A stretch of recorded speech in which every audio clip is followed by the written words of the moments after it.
How what's up, y'all? It's poppin'. It's D. About to react to this vid by Ashley Kara. It's titled "Flop Culture in the Music Industry." Saweetie, Tinashe, Chloë, and Roddy Ricch. Damn.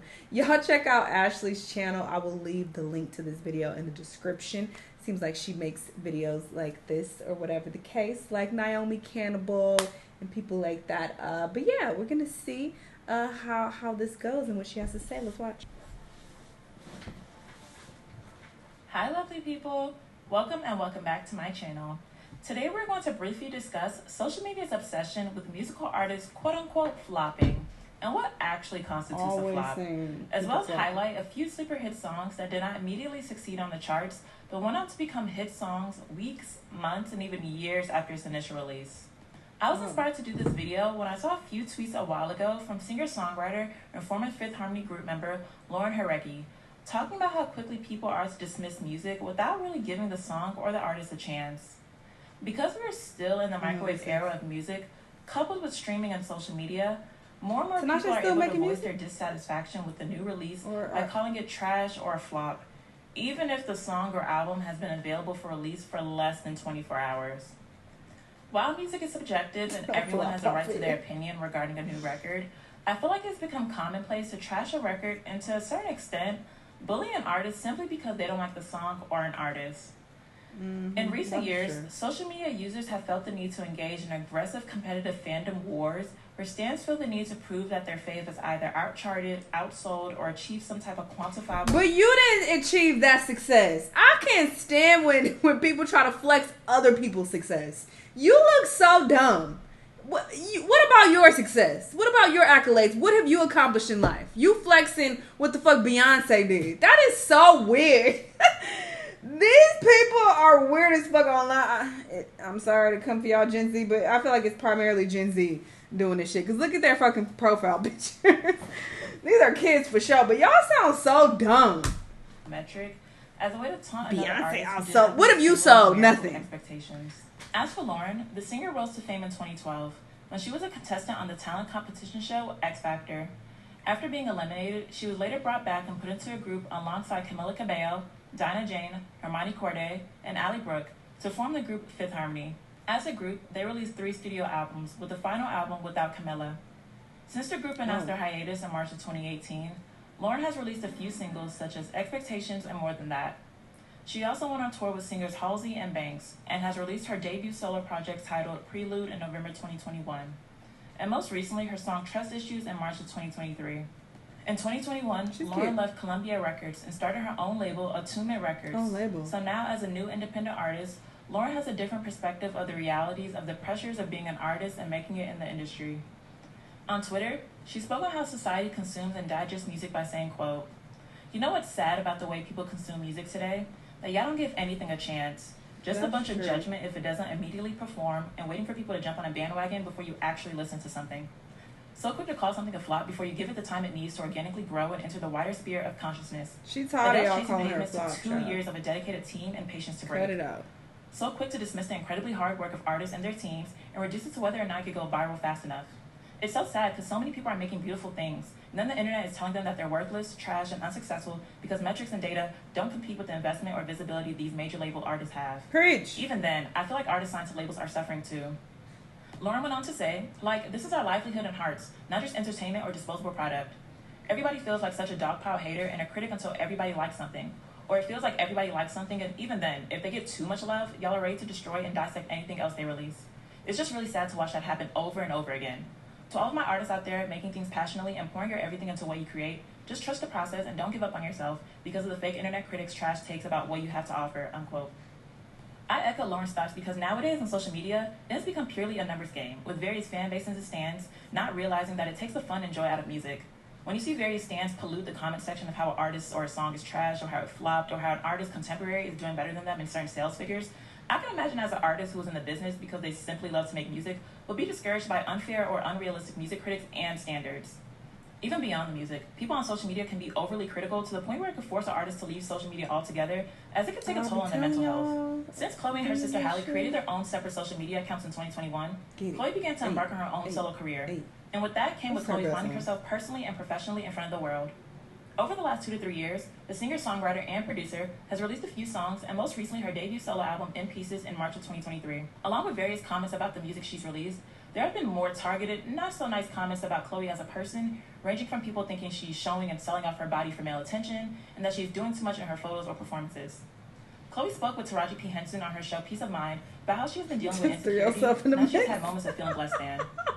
She mentioned to Taraji how, as an artist, she's not a robot, and she questioned how critics online would feel if those same negative comments were said about them. Period. I said it all the time. Recently, in an interview while promoting In Pieces, Chloe spoke on how she had to delete Twitter off of her phone because of the continuous negative comments. Exactly. Chloe said, quote, "I love all social media, and Twitter as well, but that is where you can see all of the negative things about you, directly in front of your face. Yes. If I see my name trending, I would click on it and see a whole plethora of negative tweets about myself. Why would you and I don't need to do that to myself. Exactly. I feel that when you continue to be fed the same thing, you'll start to believe it. And I started changing myself based on what I thought people's opinions of me were.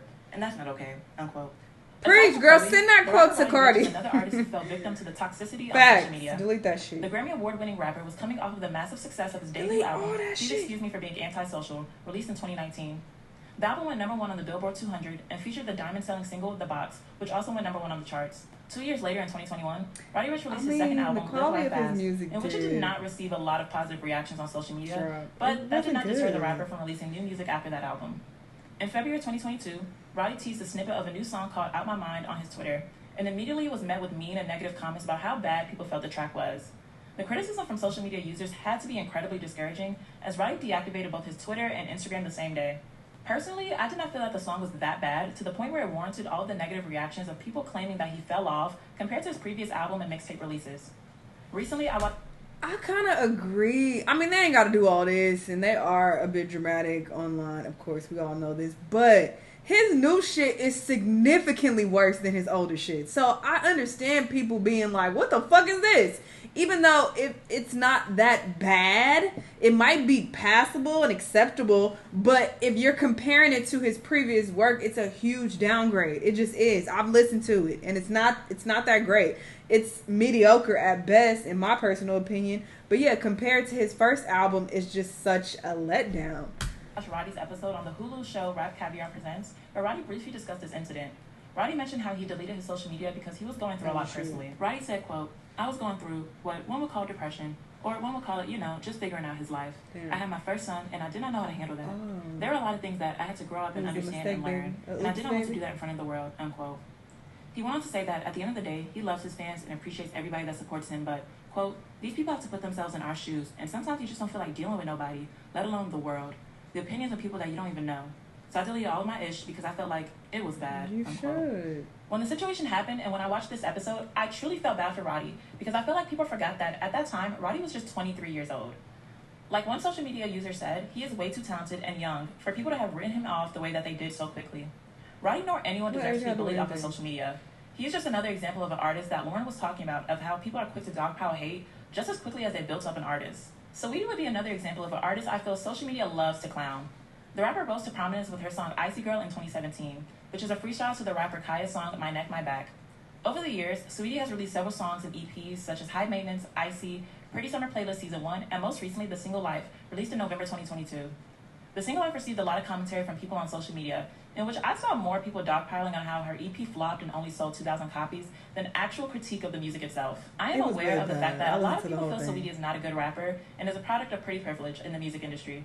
But I felt that the criticism she was receiving was beyond unfair. Regardless of people not liking her music, it was insane to me of how outright vicious people were to her. The DJ Vlad social media... It is bad. If Saweetie did a Vlad TV interview, she would have easily done 10 times her first week's sales, which was 2,000 copies. We actually reached out through one of our people and were told that she won't do Vlad. Her loss. In which Saweetie responded by saying, "Actually, I've been a big fan and have screen recorded my favorite episodes. Here's one of them. Dates on the top. So if anyone reached out, it wasn't to me or my team, DJ Vlad. Happy Thanksgiving." I saw another tweet that mentioned how in the culture of streaming and therefore the decline of pure sales, people are dogpiling on Saweetie because it's cool. Meanwhile, there are legends whose sales numbers aren't that great, but people will jump on the bandwagon to trash an artist that they feel is an easy target. I totally agree with this assessment. People also argue that the timing of her release was bad, considering the recent passing of Takeoff, who was a member of the rap group The Migos and nephew of Quavo, who previously dated Saweetie. I feel like the vast majority of people who have so many opinions on Saweetie's sales number did not even bother to listen to her project, which diminishes their argument if they did not even bother to give the EP a chance in the first place. Overall, while fans of Saweetie are still waiting for her debut solo album, it is important to note that Saweetie has a few platinum singles, such as My Type, Tap In, and Best Friend, which is a fact people conveniently leave out whenever they discuss Saweetie's failures and flop career. Singer-songwriter Tinashe is no stranger to social media hate. After the release of her critically acclaimed debut album, Aquarius, released in 2014, she has received endless comments about how her career has been flopping, and she has been the subject of various discussions of people wondering what happened to her career. Tinashe has been very outspoken over the years over the issues she has had with her former label, RCA, in which her and the record executive continuously butted heads over the direction of her music. Tinashe believed that the label focused more on other artists such as Zayn Malik, for instance. The singer also mentioned how the label forced her to change the cover of her debut album, and how RCA did not promote her second studio album, Night Ride, in 2016, because they did not consider it an album due to the style of music. Therefore, it did not receive any proper lead single or a tour to support the project. 2 years later, when Tinashe released her third studio album, Joyride, she was an ongoing joke on social media because the album debuted at number 58 on the Billboard 200 and sold nearly 10,000 copies, in which 4,700 were pure sales in its first week of the release. When discussing the pressures of the industry and how she remains resilient throughout the obstacles in her career, Tinashe said, quote, "Everyone is quick to call you a flop or a failure if you haven't reached these high pinnacles of success. It comes from the idea that there isn't space for that many women. Like, there's this competitive undertone to everything. It isn't necessarily the case at all. There's room enough for everyone to be successful," unquote. She went on to say in another interview that, quote, "I get called a flop all the time. It becomes a mental game at that point. You can't let people break you or let those titles and people's misconceptions about you get you down. We're still out here grinding, playing shows, and in the studio. All that stuff is important. The biggest thing for me is having no plan B and knowing I would never give up. It's not a matter of if, it's how and when," unquote. Period, Tinashe. Thankfully, in 2019, Tinashe was able to part ways with RCA and release her first project, Songs for You, independently under her label Tinashe Music Inc. Throughout Tinashe's career, I always felt that she was straddling the fence between being a mainstream pop act and an R&B underground act. And that was largely due to the fact that her label did not understand Tinashe's creative process and did not market her towards the audience that gravitated towards projects like Night Ride and Songs for You. I didn't know she was still making music. It feels like social media has ruined the music industry to an extent. New music is not allowed to sit and organically grow anymore. People are so preoccupied with charts and metrics to the point that it deludes them into thinking an artist failed before they even began. That is why I appreciate The Weeknd's response to a user who stated that because no physical copies were released during the first week for his album Dawn FM, it would impact his first week figures. The Weeknd said that it does not matter to him, and what matters is getting to experience the album together with the fans during these times. With sleeper hit songs such as Truth Hurts by Lizzo, released in September 2017, the song made its first appearance on the Billboard Hot 100 in May 2019, debuting at number 50.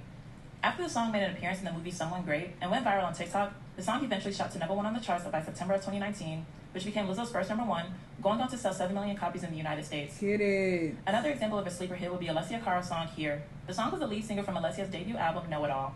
It was released in April of 2015, but it made its first appearance on the charts by debuting at number 95 on the Lola US Billboard Hot too. 100 in Don't August play with 2015. it. The song went on to peak at number 5 on the charts and sold over 5 million copies in the US. All in all, But it is definitely tiring picked to up constantly see the popularity flop press, after it discussion, was or already out commentary for a about an while. artist. Though I understand stans are doing their best to see their fave succeed and thrive in such a Y'all need industry, jobs. stans on social media have to be cautious of how their dedication can be detrimental to their favorite artists and their peers in the industry. I hope we could get back to the days where people are no longer in fan-based competition and let the music speak for itself and grow on the charts if it's meant to happen. Because they live vicariously through these artists because they ain't got shit going on. I do agree, though, that people are so quick to say that something flopped and someone is a flop. What are you? Because you have nothing going on. That is what the craziest part is.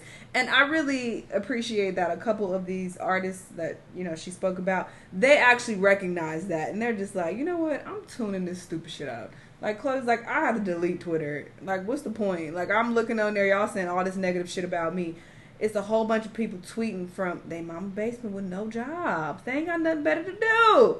Why would you consider what the fuck they gotta say about you in your career? You focus on selling out shows. I heard Chloe is selling out her concerts that they packed, and people are showing up to see her, and they love her music, and that is all that matters.